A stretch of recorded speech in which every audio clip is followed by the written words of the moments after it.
Hello students, क्या हाल है आपके। उम्मीद करते हैं आप लोग खैरियत से होंगे। आज हम पढ़ने जा रहे हैं क्लास 11th की फिजिक्स।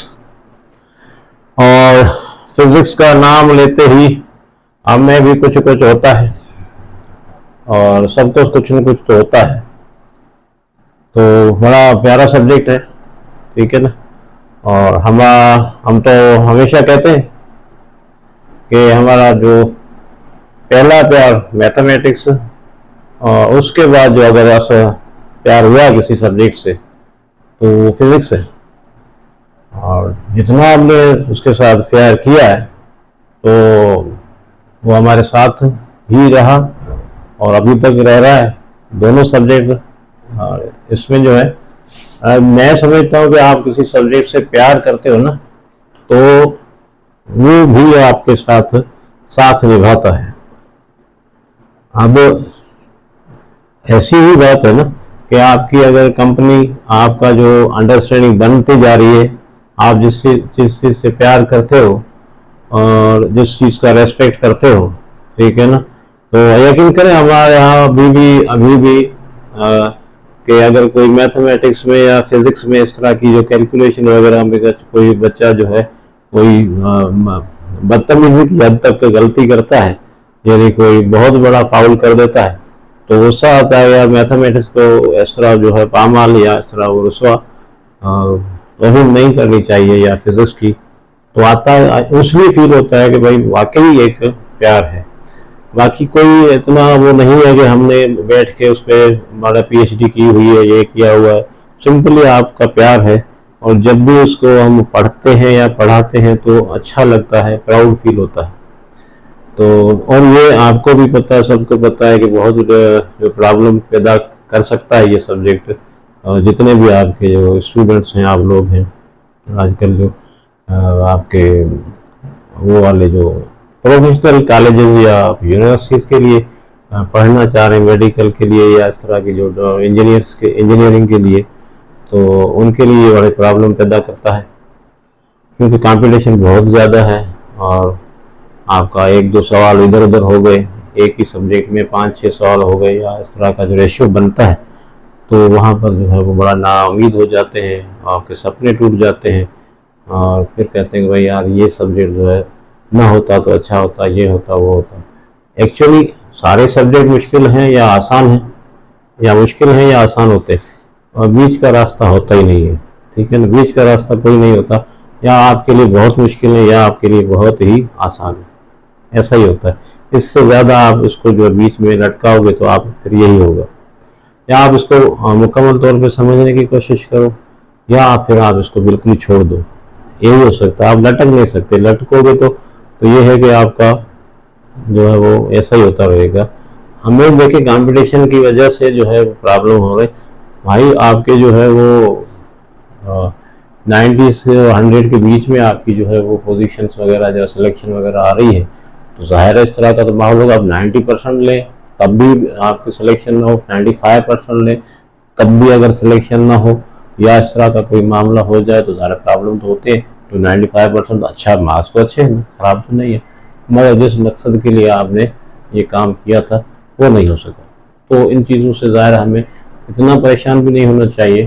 ज़िंदगी बहुत है और बहुत सारे फील्ड है, मगर फिर भी अगर किसी का सपना है तो उसको अचीव करने के लिए अगर इस सब्जेक्ट को पढ़ना तो सब्जेक्ट से प्यार करो, यानी आप उसकी रेस्पेक्ट करो, उसको उसके जो है वो छोटी छोटी चीज़ों को समझने की कोशिश करो, उनके लॉजिक्स को समझने की कोशिश करो। ऐसा नहीं होगा आपका, देखे भाई आप याद नहीं कर सकते, आप रट्टा नहीं मार सकते, बहुत सारे फार्मूले, बहुत सारी चीज़ें, नहीं हो सकता ऐसा। क्योंकि यहाँ पर डेरिवेशन का अमल जो होता है ना फिजिक्स में, वो ज़्यादा आना चाहिए आपको। भाई एक चीज़ से दूसरी चीज़, दूसरी चीज़ से तीसरी चीज़ है, निकलती है, लिंक बने हुए हैं इनके। तो वो अगर आपका अच्छा है, आप खुद ही कुछ न कुछ किया करो, आप खुद ही अपने आप को डेरिवेशन की आदत डाल दो, तो मेरे ख्याल में बहुत सारी चीज़ें जो आपकी जो है अगर भूल भी जाते हो तो किसी न किसी लिंक के थ्रू वो रिकॉल कर सकते हो और चीज़ों को समझ सकते हो। चीज़ों को कनेक्ट करके पढ़ो, एक टॉपिक को दूसरे टॉपिक से कनेक्ट करके पढ़ो।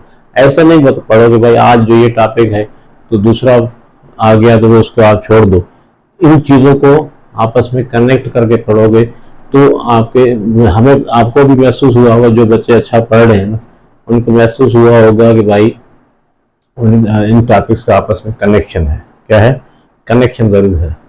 तो इन कनेक्शन को पकड़ो, तभी आप जो है वो लिंक बना सकते हो और रास्ता आगे निकलेगा। तो छोटी मोटी चीजें हैं। और दूसरा जो है, इसकी एक अप्रोच है, मेंटल अप्रोच होता है, टेक्निकल अप्रोच है सब्जेक्ट की, उसको भी आप देखो कि हम भाई बहुत सारे जो है, अपना एक्सपीरियंस बता रहा हूँ। मुझे तो ये नहीं पता कि भाई कौन क्या कैसे पढ़ता है, कौन कैसे पढ़ता है, मुझे नहीं मालूम। हम जिस तरह पढ़े हैं वो बता रहे हैं कि भाई हम किस तरह पढ़े हैं। कि भाई हमने, अगर कोई लिंक टूटता था तो फिर लिंक ढूंढने की कोशिश करते थे, ठीक है ना, तो वहां पर वापस चले जाते थे उसी लिंक पर, फिर वहीं से पकड़ के उधर ही से वापस ले आते थे। तो पूरी एक चेन बन जाती है, और वो चेन आपके दिमाग में आपको बिठानी पड़ेगी, तब भी आपको जो है फिजिक्स में कामयाबी होगी। ऐसा नहीं चलेगा कि आप एक टॉपिक पढ़ो, वो दूसरे दिन आप उसको अलग रखो, फिर दूसरा टॉपिक पढ़ो तो उसको अलग रखो।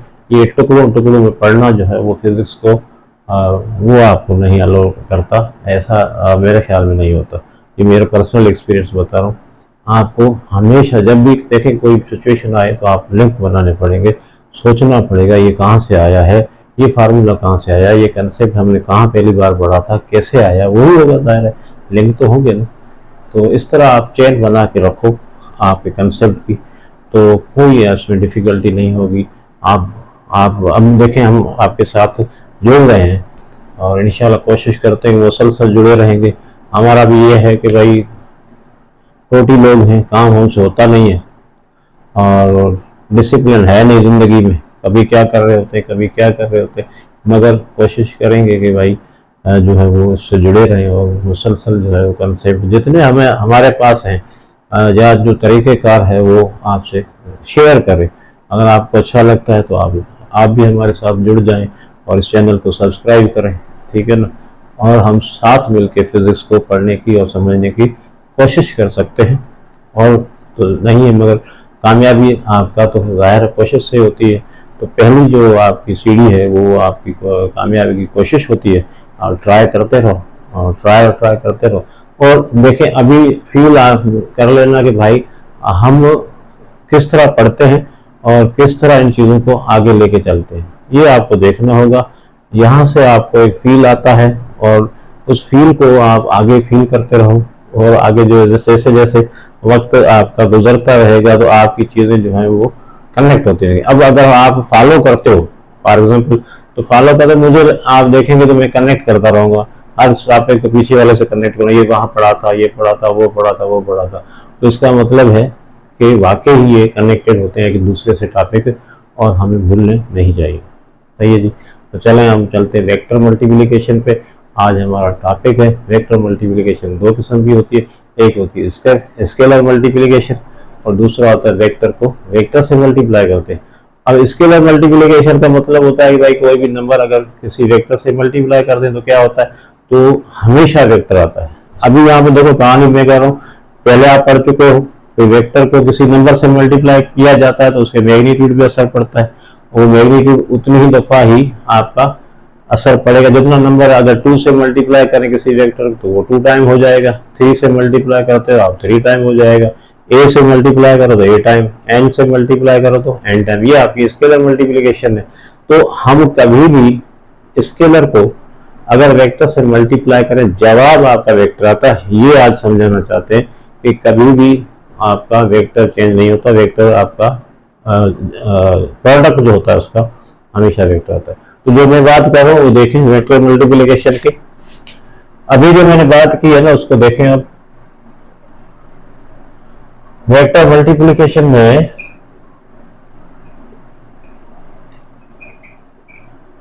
अगर हम स्केलर को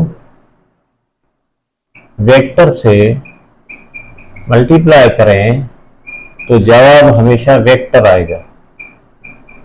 जवाब हमेशा क्या आएगा, वेक्टर आएगा।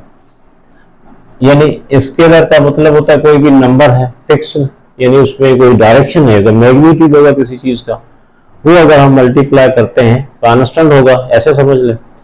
तो आप उसको वेक्टर से मल्टीप्लाई करें तो वेक्टर आपका वेक्टर ही रहेगा, उसमें कोई तब्दीली नहीं आएगी। फॉर एग्जाम्पल आपके पास है आपका फोर्स क्या है, वेक्टर है। फोर्स को आपने मल्टीप्लाई किया मास से, और दूसरा क्या है, एक्सेलरेशन से किया। तो यहां पर फीलिंग आ रही है कि भाई ये क्या हो रहा है, आपका फोर्स को हमने मल्टीप्लाई किया मास। मास क्या है भाई, स्केलर है, और ये क्या है आपका वेक्टर है। तो अभी आपके सामने मास को सॉरी हमने स्केलर को वेक्टर से मल्टीप्लाई किया तो जवाब क्या आया, ये वेक्टर आया। ठीक है, तो हमेशा ये ऑलवेज ऐसा ही होगा, इसमें कोई तब्दीली नहीं आएगी। यानी सिंपली आप कह सकते हो जब भी स्केलर को वेक्टर से मल्टीप्लाई करेंगे तो जवाब हमेशा आपका वेक्टर ही आएगा। अब स्केलर का मतलब कोई नंबर भी हो सकता है, ठीक है ना। अगर मैं कहूं कि भाई आपका वेक्टर ए है, तो अगर मैं इसको 2 से मल्टीप्लाई करता हूं तो जवाब क्या आएगा, 2a आएगा। अब 2a क्या है आपका, देखें वेक्टर ही है, ठीक है ना, डबल हो गया है। ठीक है, इसी तरह आप इसको n से मल्टीप्लाई करते हो तो ये जवाब क्या आएगा, n a। n इसका मैग्नीट्यूड हो गया, a इसका जो है वो वेक्टर हो गया। अब इसको कोई भी नंबर होगा तो n टाइम हो जाएगा, इसको क्या मैग्नीट्यूड कितना हो जाएगा, हम कह सकते हैं a का मैग्नीट्यूड कितना हो गया, n टाइम। मगर वो कहानी आप लोगों ने अलग से पढ़ी हुई है। अब देखें ना, कनेक्शन बन रहा है ना उसके साथ, तो वो कहानी आपने पढ़ी हुई है कि भाई कोई भी नंबर है या स्केलर उससे मल्टीप्लाई करेंगे तो उसका जो मैग्नीट्यूड है वो उतना ही हो जाता है जितना वो नंबर है। अगर आधा है तो वेक्टर का मैग्नीट्यूड भी आधा हो जाएगा, सही है ना, जो आपका मगर रहेगा वेक्टर। ये आपको समझाने की कोशिश कर रहे हैं। अगर आप स्केलर से वेक्टर को मल्टीप्लाई कर रहे हो तो रहेगा वेक्टर, उसमें कोई तब्दीली नहीं आएगी, सही है। तो ये था आपका पहला। अब आज का जो मेन टॉपिक हमारा है वो है आपका वेक्टर का वेक्टर से मल्टीप्लीकेशन। क्या है जी, वेक्टर का वेक्टर से मल्टीप्लीकेशन है, उसको हमें देखना है। जो हमारा आज इमीडिएट टॉपिक है उसको हम देखेंगे, वेक्टर का वेक्टर से मल्टीप्लीकेशन। तो बहुत ही आपका आपने देखो फील बहुत अच्छे तरीके से फील करना है इसको। वेक्टर को हम अब देखें, मैंने यहाँ क्रॉस लिखा है, इसको भी आप अभी ऐसा समझे हम मल्टीप्लाई कर रहे हैं। क्या कर रहे हैं, मल्टीप्लाई कर रहे हैं। अभी सिर्फ सिंपल एक बात करें, वेक्टर को वेक्टर से मल्टीप्लाई कर रहे हैं तो यहाँ पर दो किस्म के प्रोडक्ट बनेंगे। एक बनेगा आपका डॉट प्रोडक्ट, दो तरीके हैं मल्टीप्लीकेशन, और दूसरा क्या बनता है आपका वेक्टर प्रोडक्ट या क्रॉस प्रोडक्ट बोले, उसके हिसाब से मुकाबला करें ना दोनों का, क्रॉस प्रोडक्ट। ठीक है, तो वेक्टर को वेक्टर से मल्टीप्लाई करना है तो हमारे पास दो तरीके, सिंपल। वेक्टर को वेक्टर से मल्टीप्लाई करेंगे तो हमारे पास दो ही तरीके, एक को बोलते हैं डॉट प्रोडक्ट, दूसरे को बोलते हैं क्रॉस प्रोडक्ट। अब डॉट प्रोडक्ट क्या है, ठीक है, डॉट प्रोडक्ट क्या है इसको देखते हैं भाई, ये कौन सा तरीका है। डॉट प्रोडक्ट, इसको स्केलर प्रोडक्ट भी कहा जाता है। भाई वेक्टर को वेक्टर से मल्टीप्लाई करने के दो तरीके हैं, वेक्टर को वेक्टर से मल्टीप्लाई करने के दो तरीके हैं, एक डॉट प्रोडक्ट जिसको हम स्केलर प्रोडक्ट कहते हैं। तो जब आपका वेक्टर को वेक्टर इनटू वेक्टर, अब डॉट लगाएंगे इधर, क्या लगाएंगे, डॉट इनटू वेक्टर, जवाब क्या आएगा आपका स्केलर। तो अब ये डॉट प्रोडक्ट है, ये ऑपरेटर क्या हो गया आपके पास है। अब ये समझे, ये डॉट क्या है, ऑपरेटर है। ऑपरेटर का मतलब कोई ऑपरेशन हो रहा है मैथमेटिकल, ठीक है ना, मल्टीप्लाई हो रहा है इधर, सही है। वेक्टर को डॉट वेक्टर लिखा यानी डॉट प्रोडक्ट किया वेक्टर का, तो हमेशा जवाब क्या आएगा आपका स्केलर आएगा, वेक्टर नहीं आएगा। इस वजह से इस तरीके कार को डॉट प्रोडक्ट को हम स्केलर प्रोडक्ट भी कहते हैं। सिंपल है कि नहीं, ठीक। अब इसका एग्जांपल भी आप लोगों ने पढ़ा है, वर्क पढ़ा होगा। वर्क किसका है आपका, मल्टीप्लीकेशन है किसकी, फोर्स की। डॉट डिस्प्लेसमेंट, इसका डिस्प्लेसमेंट, ये दोनों वेक्टर हैं। अब आप फोर्स भी वेक्टर है, या ऐसे लिख लें भाई, फोर्स डॉट डिस्प्लेसमेंट, आर से लिखें, एस से लिखें या डी से लिखें, आपकी मर्जी है, ठीक है ना। एफ डॉट डी, तो यहां पर दोनों वेक्टर्स को मल्टीप्लाई किया तो वर्क क्या है आपका, स्केलर। वर्क क्या है, स्केलर, सही है। ये पढ़ा आप लोगों ने, ये आपका सबूत है कि भाई आपने दो वेक्टर्स को मल्टीप्लाई किया, जवाब क्या आया, वर्क आया। वर्क आपका क्या है, स्केलर, सॉरी स्केलर क्वांटिटी है, ठीक है। एक और भी आप लोगों ने पढ़ा होगा, कौन सा था, पावर। पावर का जो है मेरे ख्याल में, पावर का जो मिल्ट है वो इस तरह होता है, एफ डॉट वी, ये भी आप लोगों ने पढ़ा है, मैट्रिक में तो पढ़ा होगा ये। पावर जो है स्केलर है, पावर क्या है, स्केलर है, और ये आपका क्या है, दोनों वेक्टर है। ये आपका वेक्टर है और डॉट लगाया बीच में, और ये वी भी आपका क्या है, वेक्टर है, ठीक है। तो वेक्टर को डॉट किया वेक्टर से, तो जवाब क्या आया आपका, स्केलर आया। तो पावर क्या है आपका, स्केलर है, तो ये स्केलर प्रोडक्ट कहलाएगा। तो सिंपली यहाँ पर आपको फील करवाना था कि भाई अगर हम वेक्टर को वेक्टर से मल्टीप्लाई करेंगे, किस तरह करेंगे, उसका ऑपरेटर अगर डॉट होगा, ऑपरेटर पे ध्यान दो। अब मल्टीप्लीकेशन के दो तरीके आपने पढ़ रहे, एक डॉट लिखा होगा बीच में ये वाला, और दूसरा क्या लिखा होगा आपका, क्रॉस लगा होगा, ठीक है ना। तो जब डॉट होगा तो उसका जवाब हमेशा क्या आएगा, स्केलर आएगा, सही है। और क्रॉस होगा तो फिर क्या आता है, वो आप लोगों को अभी देखना पड़ेगा, क्योंकि हमारा देखिए, अब मैं ये चाहता हूं कि भाई हम दोनों को मिक्स नहीं करना चाहते, स्केलर प्रोडक्ट पे पहले फोकस करते हैं, दूसरा मेथड में इसके अलग रखूंगा ताकि दोनों को, फिर आपको जो वो दूसरा आएगा दोनों को कंपेयर कर सकते हैं। अभी हम डॉट प्रोडक्ट पे रहेंगे, और वेक्टर का भी डेफिनेशन बता दूं आपको कि भाई वेक्टर को वेक्टर से मल्टीप्लाई करेंगे। अच्छा ये लिख लेते हैं, क्रॉस प्रोडक्ट क्या है भाई, क्रॉस प्रोडक्ट आप इतना जान लो, इस पे तफसील से बात नहीं करेंगे आज सिर्फ फोकस होगा हमारा डॉट प्रोडक्ट पे। ये होता है वेक्टर को वेक्टर से ही, अब यहाँ ऑपरेटर क्या आ रहा है, क्रॉस आ रहा है, वेक्टर से मल्टीप्लाई करेंगे तो जवाब क्या आएगा आपका, वेक्टर आएगा। तो दोनों में कहानी यहाँ पर मल्टीप्लाई वेक्टर ही हो रहे, मगर एक में आपका स्केलर आ रहा है तो वो डॉट प्रोडक्ट हो गया, एक में आपका वेक्टर आ रहा है तो ये क्रॉस प्रोडक्ट हो गया। इसको वेक्टर प्रोडक्ट भी कहते हैं, क्या कहते हैं, वेक्टर प्रोडक्ट भी कहते हैं। जैसे टार्क हो गया, टार्क सुना होगा आप लोगों ने, इसका एग्जांपल भी लिख देते हैं। टार्क क्या होता है, force into displacement, force into displacement. तो ये दोनों वेक्टर हैं, फोर्स भी वेक्टर है और डिस्प्लेसमेंट भी आपका वेक्टर है, और टार्क भी आपका क्या है, वेक्टर है, सही है। तो ये इसका एग्जांपल है। तो इस पे अब आज फोकस इतना नहीं करेंगे, मगर इतना डेफिनेशन आप ये भी लिख लें कि क्रॉस प्रोडक्ट क्या है, आप वेक्टर को वेक्टर से मल्टीप्लाई करोगे तो जवाब आपका क्या आएगा, वेक्टर ही आएगा, सही है। तो हम आज पढ़ते हैं आपका डॉट प्रोडक्ट, इसको मिटा दे,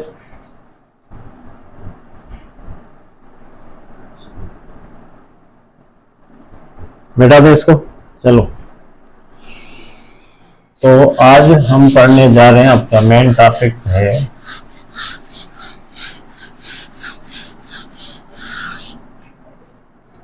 डॉट प्रोडक्ट। क्या जी, डॉट प्रोडक्ट, जिसको हम क्या कहते हैं, स्केलर प्रोडक्ट, सही है जी।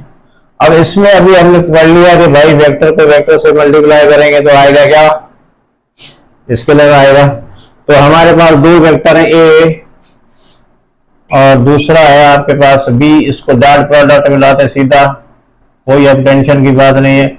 ए वेक्टर और डॉट लगाया, बी वेक्टर से मल्टीप्लाई करने जा रहे हैं, प्रोडक्ट डॉट प्रोडक्ट करने जा रहे हैं, तो डेफिनेशन के हिसाब से जवाब आएगा ए बी कॉस थीटा।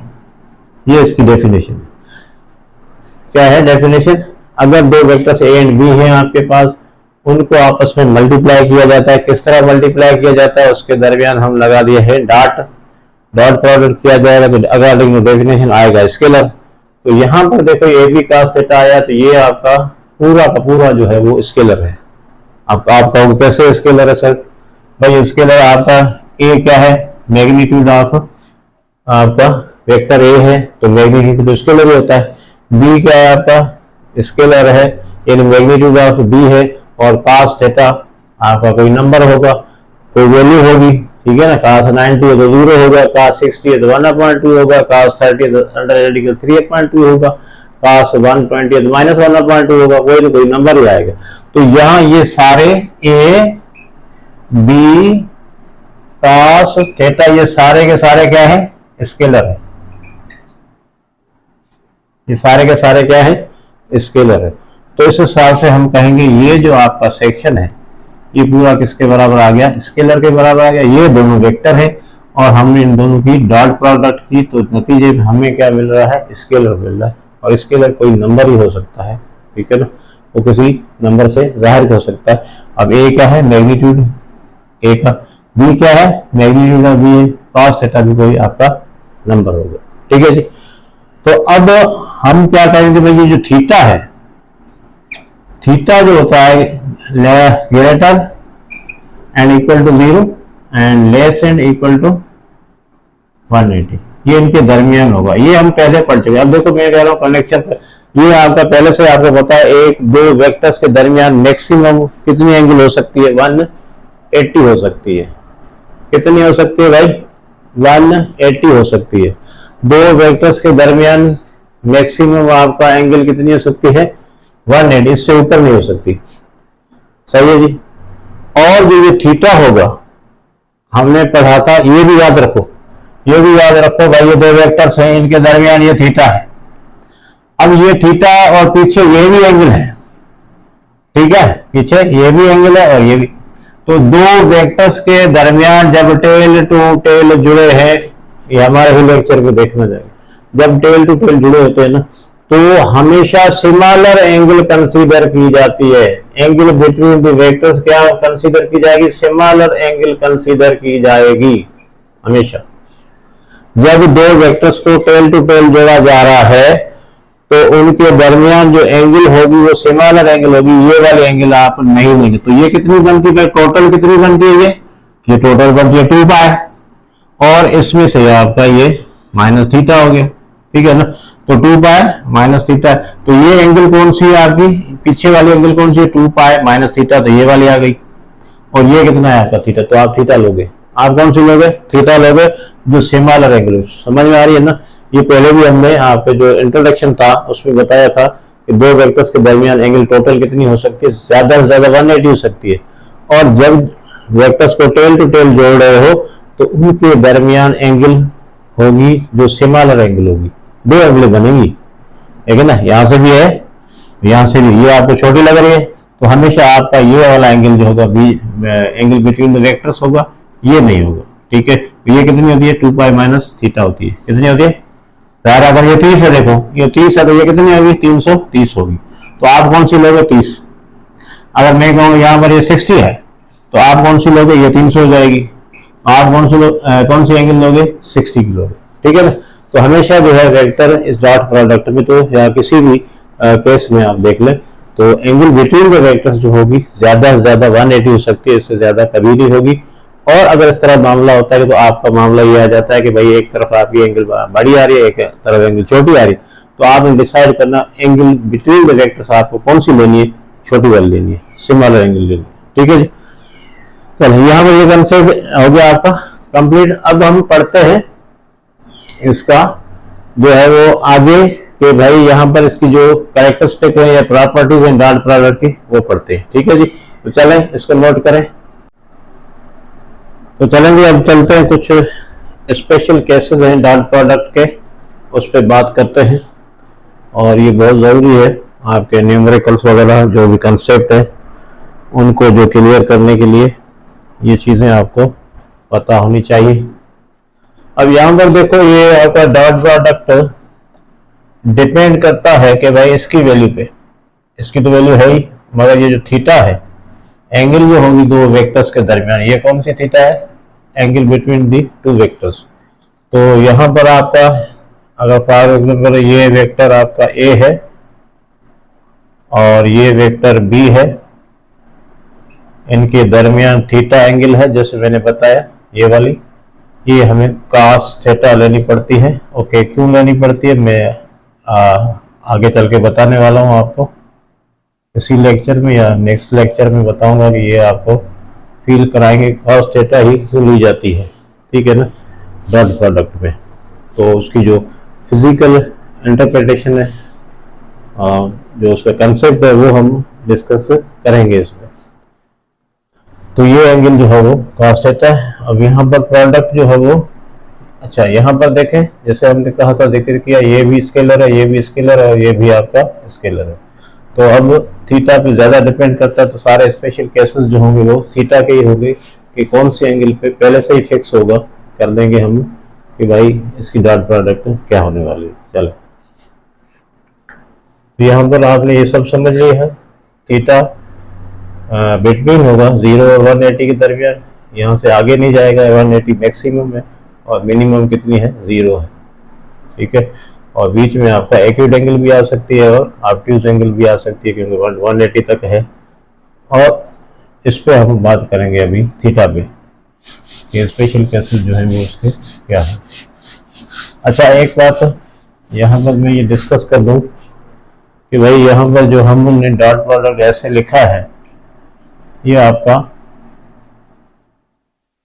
मैग्नीट्यूड को आप ऐसे भी लिख सकते हो मॉड में, तो यहाँ कहीं पर ऐसे लिखा हो तो आप बात एक ही है।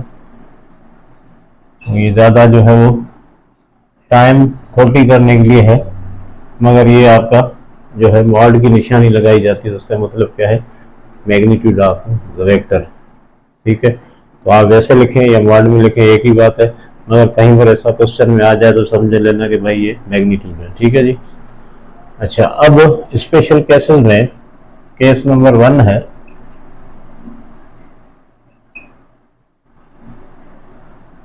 तो ये वाला डेफिनेशन है, अगर थीटा इज इक्वल टू 0 है, थीटा इज इक्वल टू 0 है, तो डॉट प्रोडक्ट क्या होगी। तो हम इसमें वैल्यू पुट करेंगे, ठीक है, A dot B is equal to, अब मैं वो लिख रहा हूँ ऊपर वाली, ए बी कास थीटा की वैल्यू क्या रखी मैंने, 0। तो कास 0 किसके बराबर है, आपका 1 के बराबर है। तो A dot B is equal to A B into 1, और ये हो जाएगा आपका ए बी के बराबर, और ये आपका मैक्सिमम रिजल्ट होगा, यानी प्रोडक्ट होगा। जब एंगल आपका 0 होगा तो दो वेक्टर्स के दरमियान एंगल क्या है, 0 है, तो आपका रिजल्टेंट जो होगा, ये प्रोडक्ट जो आता है A dot B, dot product ही कह रहे हैं अब, डॉट प्रोडक्ट जो होगा वो क्या होगा, आपका मैक्सिमम होगा, 0 एंगल।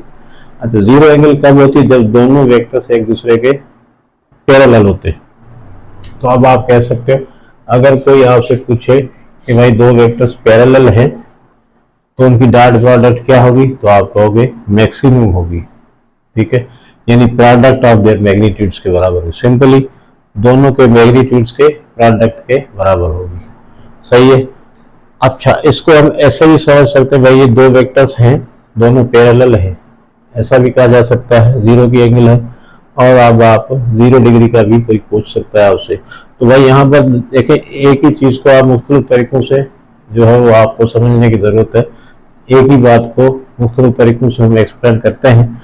यहाँ पर 0 डिग्री का मतलब है दोनों वेक्टर्स क्या है, पैरेलल है।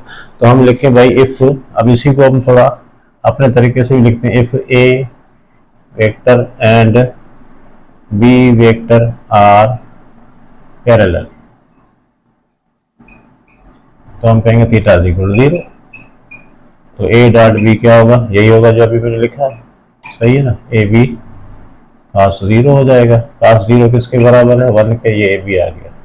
अब आगे कह रहे हैं इफ, अब नेक्स्ट क्वेश्चन इस तरह भी आ सकता है, if A and B are parallel, equal and parallel, equal and parallel, है ना जी, इक्वल भी है और पैरेलल भी, यानी मैग्नीट्यूड ऑफ ए क्या है? Is equal magnitude of B है। डायरेक्शन भी सेम होगी और इक्वल कब होते हैं? जब डायरेक्शन भी सेम और मैग्नीट्यूड भी सेम हो। यानी आप कह सकते हो हमें तो मैग्नीट्यूड चाहिए डॉट प्रोडक्ट में, तो दोनों का मैग्नीट्यूड सेम है और पैरेलल भी है, तो क्या होगा? तो ये होगा A dot B is equal to A B cos theta. तो भाई थीटा तो आपका 0 है, पैरेलल है। चलो ए और बी बराबर है, मैग्नीट्यूड के हिसाब से मैंने पहले लिख दिया, तो आप लिख सकते हो बी की जगह भी ए लिख सकते हो, ठीक है। और कास ये हो जाएगा आपका 1, तो ये बन जाएगा ए स्क्वायर,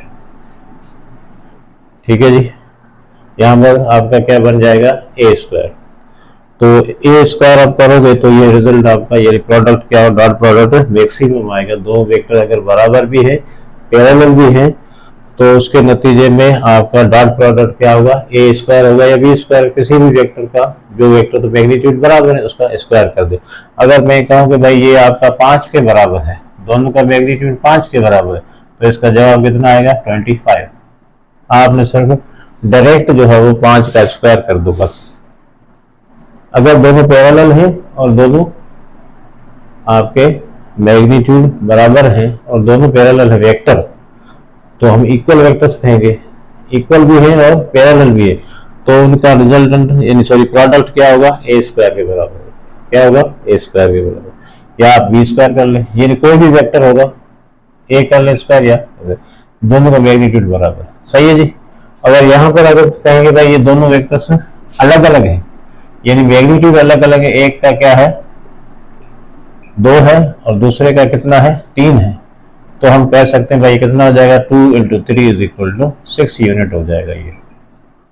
तो यहाँ पर आपका मैग्नीट्यूड डिफरेंट है, यहाँ पर आपका पैरेलल भी है, इक्वल भी है, तो आपका रिजल्ट क्या है। अब यहाँ पर एक और भी आप याद रखना कि भाई यहाँ पर ए स्क्वायर यानी ए से क्या हो रहा है? डॉट प्रोडक्ट हो रही है ना।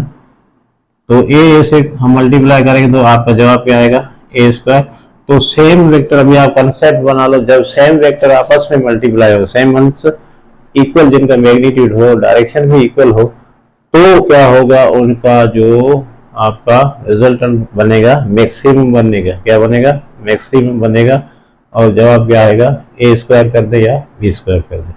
चलो ये केस हो गया। अब आते हैं दूसरे केस पे। अगर आपका एंगल जो है वो कितना है आपके पास? 180 है, ठीक है। अब हम 180 का डिस्कस करते हैं, ये कंडीशन भी। अब देखो भाई यहाँ पर आपके हिसाब से मैंने लिखा, हालांकि ये हम डायरेक्ट भी कर सकते थे, मगर बहुत सारे बच्चों को प्रॉब्लम है, इसलिए मैं लिख रहा हूँ सारा क्लियर करके। भाई ये पैरेलल भी कह सकते हैं, एंगल 0 भी कर सकते हैं, मैग्नीट्यूड बराबर होगा तो क्या होगा। तो बात एक ही है, मतलब मुख्तलिफ तरीकों से आपसे पूछी जाती है तो बच्चे कंफ्यूज होते हैं। ये आपका लेक्चर जो है सिर्फ उन स्टूडेंट के लिए तो नहीं होगा ना कि भाई जो आपके आपको क्या कहते हैं कि वेल एजुकेटेड कहें या ज़्यादा अच्छे होशियार हैं, तो हमारे जैसे भी होंगे उनके लिए है कि ताकि हर बच्चे के लिए है वो फील करे कि भाई इस तरह की चीज़ें जो आती है तो हम उसका जवाब कैसे निकालें। ठीक है, चलें नेक्स्ट आपका है एंगल। अगर एंगल कितनी है 180 है, एंगल कितनी है आपके पास, थीटा कितनी है 180 है, ये केस। तो यहां पर आपका यही लिख दें A dot B is equal to A B cos theta. तो कास कितना हमें मिला हुआ है 180 सॉरी कास 180, कास 180 की जगह आप लिख देंगे, आपका वैल्यू लिख देंगे कितना आता है -1, तो ये हो जाएगा माइनस ए बी। भाई ये -1 मल्टीप्लाई करें तो ये आपका माइनस, तो यहाँ पर आपका जो जवाब आया वो क्या है नेगेटिव में आया है। क्या है नेगेटिव, क्योंकि ऑब्ट्यूज एंगल है, ग्रेटर देन 90, तो आपका जवाब हमेशा क्या आएगा 90 आएगा। उस पर भी हम बात करते हैं। तो ये नेगेटिव में क्या होगा मैक्सिमम होगा, पैरेलल है, ये भी पैरेलल कहलाएगा क्योंकि ये आपका एंटी पैरेलल होते हैं, वेक्टर्स एक दूसरे से अपोजिट हो जाएंगे तो एंटी पैरेलल है। तो पैरेलल में आपका पॉजिटिव मैक्सिमम जब 0 डिग्री है तो, और अब आपका 180 है तो नेगेटिव में मैक्सिमम आएगा, क्या आएगा नेगेटिव वेक्टर्स में, सॉरी आपका मैग्नीट्यूड जो आएगा वो मैक्सिमम आएगा जवाब, मगर होगा आपका एरर। ठीक है, अब यहां पर आप कहेंगे इसका सवाल आपको कैसे आ सकता है भाई, कहेंगे if A and B vectors are anti parallel, क्या कहेंगे एंटी पैरेलल है एंड इक्वल है, एंड इक्वल है, एंटी पैरेलल है और इक्वल है, हो सकते हैं इक्वल नहीं हो सकते भाई, सॉरी पैरेलल एंटी पैरेलल हो गए, एंटी पैरेलल है और आपके मैग्नीट्यूड उनका इक्वल है, चलो ये कह सकते, मगर वेक्टर इक्वल नहीं हो सकते इसमें, क्योंकि इनका डायरेक्शन क्या हो जाएगा एक दूसरे के अपोजिट हो जाएगा। तो मैग्नीट्यूड आप कह सकते हो कि भाई दोनों का क्या है बराबर है। सिचुएशन बता रहा हूँ, कुछ भी आपसे पूछते हैं तो एंटी पैरेलल बोला है तो आप समझ जाएंगे एंगल कितनी होगी 180 होगी, सही है। एंटी पैरेलल का मतलब है अपोजिट का मतलब है, एंटी पैरेलल कहे तो 180 की एंगल होगी, तो हम लिखेंगे भाई A dot B, A B cos theta, A B cos theta, तो ये एंगल 1 आपको -1 के, ये माइनस आपका ए बी आ जाएगा। अब ये दोनों बराबर हैं तो ये हो जाएगा आपका माइनस का ए स्क्वायर, इस तरह हो सकता है अगर मैग्नीट्यूड बराबर है तो, वेक्टर तो बराबर नहीं है यहाँ पर, मैग्नीट्यूड बराबर है, सही है जी। तो आपका माइनस का स्क्वायर हो जाएगा, माइनस साइन शो करता है भैया को, तो नेगेटिव में जो है वो मैक्सिमम वैल्यू कब आएगी जब आपका एंगल कितना होगा 180 का होगा, सही है। चले, तो एंटी पैरेलल का हो गया आपका, ठीक है। अब आता है बहुत ही इंपॉर्टेंट केस आपका 90 वाला, कौन सा वाला आता है 90 वाला, जब परपेंडिकुलर है वेक्टर्स, वेक्टर्स आपके थीटा कितना है 90 डिग्री है, तो आपके वेक्टर्स क्या हो जाएंगे एक दूसरे पे इस तरह परपेंडिकुलर हो जाएंगे ए और बी, ठीक है ना। तो यहां पर हम लिखेंगे भाई A dot B, A dot B is equal to A B cos theta, A B cos theta, A dot B, अब cos 90 लिखेंगे यहां पर, कितना लिखेंगे सॉरी cos 90 लिखेंगे, cos 90 किसके बराबर है 0 के बराबर है, तो ए डॉट बी हो जाएगा हमारे पास cos 90 0, तो A B into 0 which is equal to 0, तो ए डॉट बी हो जाएगा आपका 0। तो ये बहुत ही स्पेशल केस है भाई, आपका डॉट बराबर 0 कब होगा जब वेक्टर्स के दरमियान एंगल कितनी होगी 90 की होगी, ठीक है। 90 के एंगल पे वेक्टर्स जो है वो आपके डॉट बराबर उनका क्या हो जाएगा 0 हो जाएगा हमेशा के लिए, ये आपने याद रखना है। तो 90 स्पेशल एंगल है और यहाँ पर आपका डॉट बराबर क्या होगा 0। आपसे कोई कहे इफ टू वेक्टर्स आर, अब पूछेंगे कैसे, इफ टू वेक्टर्स आर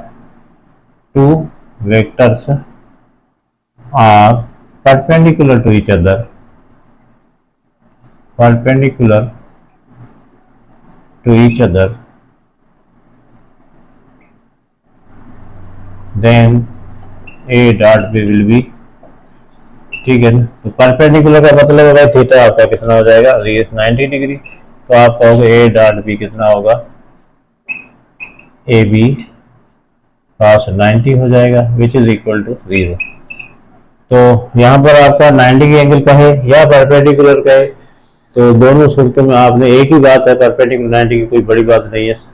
तो जिनको नहीं पता तो यहाँ से समझ लें कि वेक्टर्स अगर परपेंडिकुलर हैं तो उनका जो डॉट प्रोडक्ट क्या होगा हर हाल में 0 होगा, फिर बराबर हो मैग्नीट्यूड कुछ भी हो उससे हमारा कोई लेना देना नहीं है, कोई भी मैग्नीट्यूड हो कुछ भी हो, मगर एंगल की बात कर रहे हैं, एंगल आपका क्या है 90 का है तो डॉट प्रोडक्ट क्या होगी 0 होगी।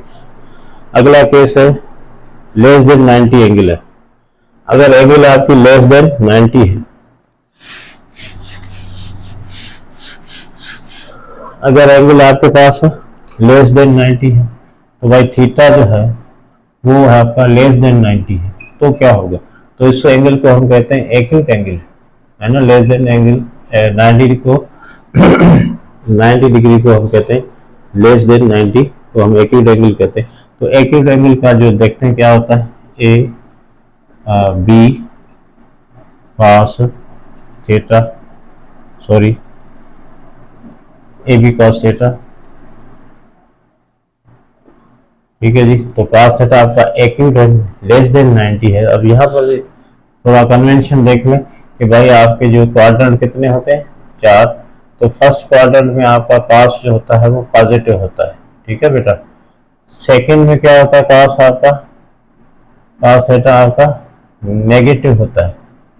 थर्ड में भी आपका क्या होता है, नेगेटिव होता है। फोर्थ में क्या होता है, पॉजिटिव होता है। तो 90 का मतलब यहाँ कहीं होगा ये एंगल।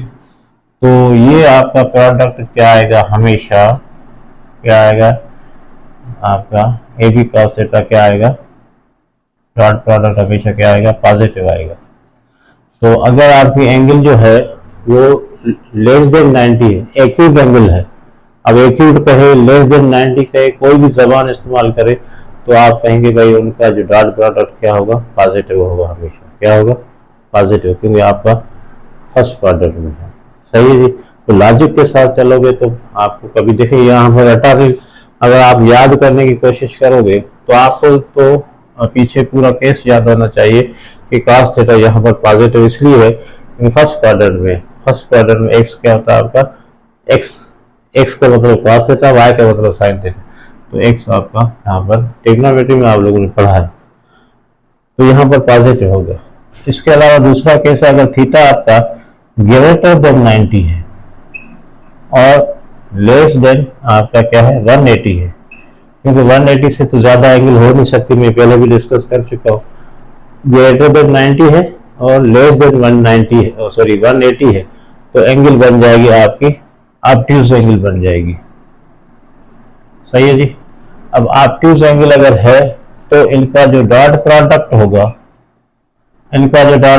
होगा वो क्या होगा, ए बी आपका कॉस थीटा क्या हो जाएगा, नेगेटिव हो जाएगा। क्यों नेगेटिव हो जाएगा भाई, ये सेकंड क्वाड्रेंट में आ जाएगा, 90 से बड़ा है, सॉरी 90 से बड़ा है और 180 से छोटा है। तो ऑब्ट्यूज एंगल होगी तो आपका इस क्वाड्रेंट में होंगे एंगल, और इस क्वाड्रेंट में कॉस थीटा क्या होता है आपका, नेगेटिव होता है। फिर 120 हो, 110 हो, 100 हो, जो भी एंगल हो, ऑब्ट्यूज एंगल होगी, उसका जो डॉट प्रोडक्ट होगा हमेशा नेगेटिव होगा। तो नेगेटिव का मतलब है आपका लेस देन 0, और आप ग्रेटर का मतलब है, सॉरी आपका पॉजिटिव का मतलब होता है ग्रेटर देन 0। ये लेस देन 0, ये ग्रेटर देन 0, वैसे रोज पता होगा आपको। तो ये आपके थे स्पेशल केस। सही है। अब कुछ और केस भी, कार्टेशियन फॉर्म में वेक्टर आ जाता है, या आपका यूनिट वेक्टर्स जो है आई जे के, इस फॉर्म में आपको अगर वेक्टर मिलते हैं तो फिर हम जो है वो इनको कैसे मल्टीप्लाई वगैरह करें। सही है। तो वहां पर आपको थोड़ा बताना पड़ेगा। ये सारे हो गए, ठीक है जी, स्पेशल केसेस। अब आपके पास 3 डायमेंशन, यानी अब देखें यहाँ पर ये है आपका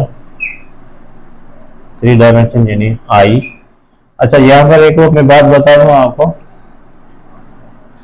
तो ये जो मैंने लिखा है आपका आई जे के लिखा है, तो कुछ बच्चे समझते हैं कि ऐसे ही लिखना है जैसे आपके टीचर लिखते हैं या मैं लिखता हूँ।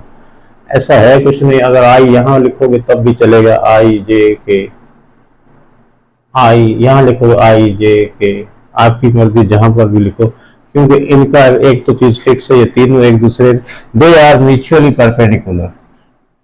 ये क्या है, म्यूचुअली परपेंडिकुलर रखना है, बाकी तरतीब आपका कोई भी हो सकता है। तो ये फिक्स नहीं है, इसमें डरने की जरूरत नहीं है। एक्स वाई जेड, ये एक्स हो गया, ये वाई हो गया, ये जेड हो गया, ये आई हो गया, ये जे हो गया, ये के हो गया। आई यहां से शुरू करोगे तो आई जे के हो जाएगा, अगर आई यहां से शुरू आई जे के हो जाएगा।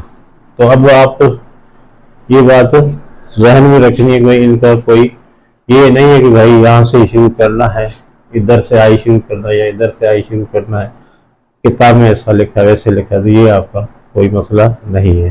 ठीक है, इसमें आपने कोई इस तरह की हेसिटेशन वगैरह आपने महसूस नहीं करनी है। थोड़ा दिल गुर्दा बड़ा करें और चीज़ों को समझने की कोशिश करें, इसमें कोई प्रॉब्लम की बात नहीं है। उसके बाद यहाँ पर आई जे के तीनों म्यूचुअली परपेंडिकुलर, यानी इनके दरमियान एंगल जो है आई और जे, यानी दो डिफरेंट, अब यहाँ देखो हम थोड़ा कन्वेंशन अपना ही बना लेते हैं, दो डिफरेंट आपके वेक्टर्स है, यानी आई और जे है, तो ये आपस में परपेंडिकुलर है।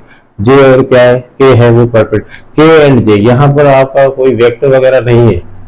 देखिए यहाँ पर हमने डॉट प्रोडक्ट में क्या चाहिए होता है, हमें मैग्नीट्यूड चाहिए होता है वेक्टर का, तो यहाँ पर डायरेक्शन का तो मसला नहीं है, के और जे लिखे या जे और के लिखे, वो आपका डॉट प्रोडक्ट में आपका आगे चल के हम पढ़ने वाले प्रॉपर्टी, ये आपका कम्यूटेटिव प्रॉपर्टी भी जस्टिफाई करता है। तो आई जे करें या जे आई करें कोई फर्क नहीं पड़ता। तो डॉट प्रोडक्ट में क्यों नहीं फर्क पड़ता भाई, वहां तो वेक्टर तो है नहीं, मैग्नीट्यूड 2 × 3 करें या 3 × 2 करें, क्या फर्क पड़ता है। ए ज़रा ए इंटू बी करें या बी इंटू ए करें, तो इनसे कोई फर्क नहीं पड़ता है। तो यहाँ पर आप समझे कि भाई मैं अगर इनको मल्टीप्लाई करने जाऊंगा तीनों वेक्टर्स को, अब दो वेक्टर्स को डॉट प्रोडक्ट करूंगा तो कैसे करूंगा। तो यहाँ पर देखते हैं आई जे के फॉर्म में। ठीक है, आई जे यानी ये आपके क्या है, यूनिट वेक्टर है, इनका मैग्नीट्यूड आपको पता है, वैसे ही लर्न होता है। तो अगर मैं करता हूं आई इंटू जे करूंगा तो ये बनेगा भाई इनका मैग्नीट्यूड आई का और जे का मैग्नीट्यूड है ना, और cos थीटा, बात तो वही लगानी पड़ेगी, फार्मूला तो वही है। तो भाई यहाँ पर आई 1 है, ये 1 है, और cos थीटा क्या होगा। अब देखो आई और जे के दरमियान एंगल दो मुख्तलिफ वेक्टर्स के दरमियान मैंने लिख दिया पहले कि ये सारे जो है डिफरेंट वेक्टर्स, दोनों सेम नहीं, डिफरेंट जो होंगे उनके दरमियान एंगल हमेशा कितनी होगी, नहीं, यानी आई जे के दरमियान, जे के दरमियान, के जे के दरमियान कोई भी डिफरेंट वेक्टर्स आप उठाएंगे तो उनके दरमियान एंगल कितनी होगी, 90 की होगी, और ये हो जाएगा आपका 0। तो डॉट प्रोडक्ट इनकी हमेशा बनेगी आपकी कौन से वेक्टर से, ये यूनिट वेक्टर की डॉट प्रोडक्ट अगर दो डिफरेंट है, आई और जे है, जे और के है, ठीक है, तो ये भी 0। इसी तरह आपका के और आई है, के और आई है, ये भी 0, आई और के है, ये मैं सारे लिख रहा हूं ताकि आपको फील आए कि डिफरेंट वेक्टर्स जो होंगे आई जे के करें तो इनमें डॉट प्रोडक्ट क्या आएगी, 0 आएगी, क्योंकि इनके दरमियान एंगल कितनी है, 90 की है। सही है जी। अच्छा, अब आते हैं दूसरी बात पे, अगर सेम है आई का मैं आई के साथ करूं, ये आई है, आई के साथ आई का करूं तो क्या होगा भाई, एंगल कितनी बन जाएगी, पैरेलल। तो आई और आई है तो थीटा कितनी बन जाएगा आपका 0 डिग्री, तो ये पैरेलल हो जाएंगे, ये क्या हो जाएंगे, पैरेलल हो जाएंगे। तो भाई सेम वेक्टर जब आप उसमें मल्टीप्लाई करेंगे या डॉट प्रोडक्ट करेंगे, सेम वेक्टर आई का आई के साथ, जे का जे के साथ, के का के साथ, तो ये बन जाएगा आपका डॉट प्रोडक्ट क्या बन जाएगा, ए बी cos 0, और cos 0 किसके बराबर है, 1 के बराबर है, तो ये हो जाएगा बी। अब ए और बी यहाँ पर नहीं है, आई और आई है, तो ये क्या हो जाएगा आई स्क्वायर, आई स्क्वायर का मतलब होता है 1 × 1 1 हो जाएगा। सही है। तो अब आपका रिजल्ट बन गया, प्रूफ आ गया, प्रूफ आ गया कि भाई ये आई इंटू आई करेंगे तो 1, जे इंटू जे करेंगे तो 1, के इंटू के करेंगे तो 1। अब ये लगाना जरूरी नहीं है, मैं तो नहीं लगाता, मगर कौन लगाया तो सारे कैप्स, ठीक है। तो यहाँ पर आपका आई इंटू आई कर दें, जे इंटू जे कर दें, के इंटू के से, यानी अब आपने क्या याद रखना है, ये सारी बातें छोड़ दें। आपने यहाँ पर नतीजा ये निकला है, अगर दो आई जे के फॉर्म में यानी आपके यूनिट वेक्टर्स के फॉर्म में है तो इनको करना क्या है, अगर दो डिफरेंट वेक्टर्स हैं यानी आई और जे हैं, डिफरेंट हो गए ना, तो इनकी जो डॉट प्रोडक्ट होगी हमेशा 0 होगी, क्योंकि इनके दरमियान एंगल कितनी है, 90 की। ये लॉजिक भी ध्यान में रखो, ऐसे नहीं बोल देना याद करो भाई यार कि 90 है तो 0 होगी, लॉजिक भी आपको क्या करने पड़ेंगे, याद करने पड़ेंगे। इसी तरह सेम वेक्टर है आई डॉट आई करते हो, जे डॉट, यानी दो सेम यूनिट वेक्टर से उनकी जो डॉट प्रोडक्ट होगी हमेशा क्या होगी, आपकी 1 के बराबर होगी, क्योंकि उनके दरमियान एंगल कितनी है, तो वो पैरेलल होते हैं, उनके दरमियान एंगल कितनी होती है, 0 होती है। अच्छा जी, तो ये था आपका डॉट प्रोडक्ट की डेफिनेशन और उसके कुछ स्पेशल केस थे।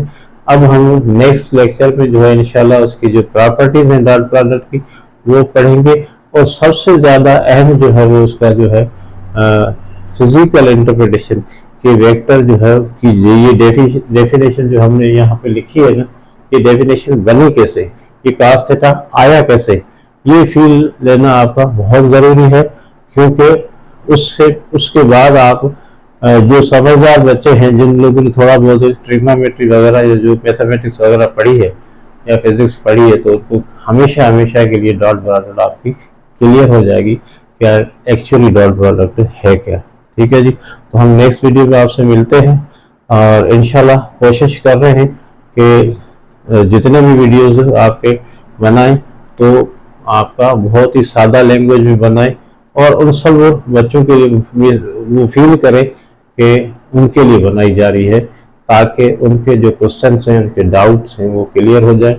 और इसके बाद हम इनके प्रॉब्लम भी डॉट प्रोडक्ट पे उसका लेक्चर भी अलग रखेंगे, ताकि आपको इनको पहले पढ़ा के फिर उन पे हम क्या करें, प्रॉब्लम्स न्यूमेरिकल्स एमसीक्यूज वगैरह करें, ताकि आपका जो है वो भी मसला है तो उसको हमने कंडीशन को अप्लाई कैसे करना है। तो मिलते हैं नेक्स्ट वीडियो में, उस वक्त तक आप पढ़ते रहो और पढ़ाते रहो।